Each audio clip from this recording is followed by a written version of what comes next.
Hey everyone, and welcome back to my channel. Today we're going to be testing Castle Erebban. Let's do it. So to kick off, I'm using the Brawler Paragon tree for this mode, and this is simply for this skill here called Rugged. So this increases your size and maximum life. This will make it a lot easier to move through mobs alongside using the Protector Warband buff, which will do the same. So the Protector Warband buff also increases our size from the remnants that we've collected as a warband. So you can see my character looks pretty big on the screen. But overall, this will work really nicely with the build that I've got equipped to move through and escape hopefully as quickly as possible.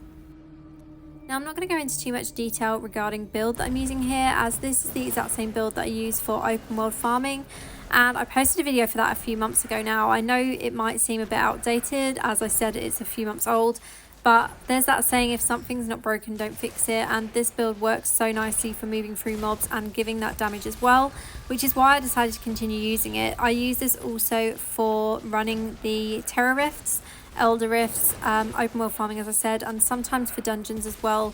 It's pretty nice having a general like PvE build that you can use in lots of different instances. Now one thing I will mention is that this is probably one of my least favourite game modes. I don't find it enjoyable at all, and I'm not sure if it's just mobile players or just me with my old device, but sometimes when I click on the chest icon, it doesn't always open the chest, and I don't know if that's simply because my phone, like I said, is old and it doesn't always register, because I have it sometimes with my skills as well, or if it's just a bit of like a bug on mobile. I'm not sure, but that makes it a little bit more tricky at times, and I just find that super frustrating, especially when you're trying to do something quickly like this, because obviously it is a timed instance.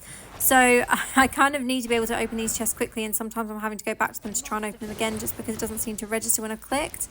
Maybe for mobile it would be quite a good idea if they could make the chest button a little bit larger so that it's easier to click when you're moving.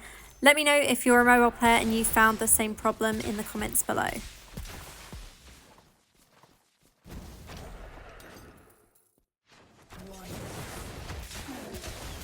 So for this video, I'm going to do 2 runs of Castle Erebban in total. So this first run is obviously solo. I wanted to do it solo and with a party just to see if there's much difference between the two. As I said, I'm not very good at this, and it's not my favourite game mode either, so please bear with me. I'm not going to be able to give you loads of information about it, but basically with this, once you get to danger level 6, a large chest will appear. Now you have the option to either run to that chest and unlock it straight away, or continue to raise the danger level higher and higher. So what I'm going to do is I'm going to get to danger level 6, open the last chest and then leave, and then we'll do it slightly differently when I complete this in a party in a few moments. So you can see now it says escape Erebban, and it has a timer countdown. Also on the minimap you'll notice that the boss is chasing me.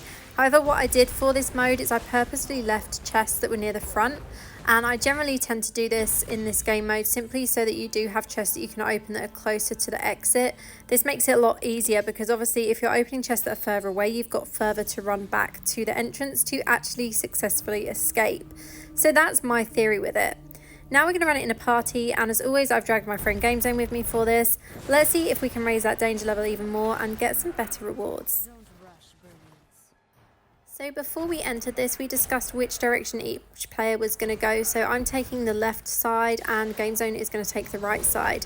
Now obviously if you run this in a full party, you have the benefit of gaining gems from running it, but you also have the benefit that you can either split up 4 separate directions to clear the chests quicker, or stay in pairs of 2 and open as many chests as possible that way, because you can see from my side of the minimap, the area that I'm running, there are a lot of chests.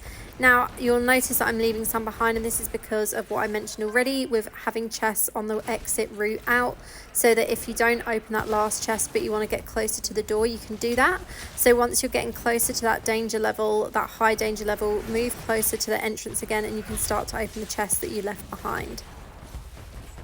Now GameZone is a lot more experienced at this game mode than I am because it's one of his favourite game modes currently, whereas I prefer Abyssal Verge. The reason why I prefer that game mode is simply because it's much faster to farm your monster essences that way than open world farming or anything like that.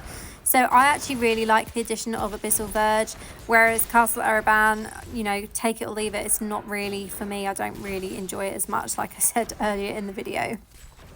Now, one positive that I will say about this game mode, if you're someone that does enjoy it, if you are under your level 30 legendary gear at the moment, this is a really fast way of farming materials.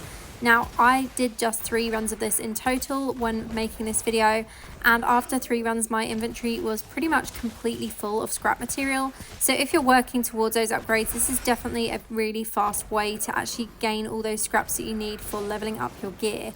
Now, the only upgrades I've got left to do are my set items, and obviously I need some of the materials from running Challenge Rift for that.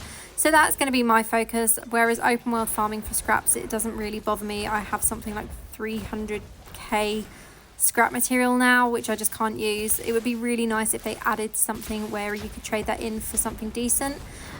Even if it was wisps, that would be so handy. But yeah, for now, my scrap material is just building up. But like I said, I'll show you at the end of this video the amount of scrap that I got from 3 runs, just so that you can consider it for running to gain your upgrade materials instead of just open world farming endlessly. So you can see we're just slightly over halfway of danger level 7. I think danger level 8 is the highest you can get, and you can see the bonus at the bottom has gone up to 400 as well. So this means that you're going to get a lot of materials, and now that we're on danger level 8, it's gone up to a bonus of 450.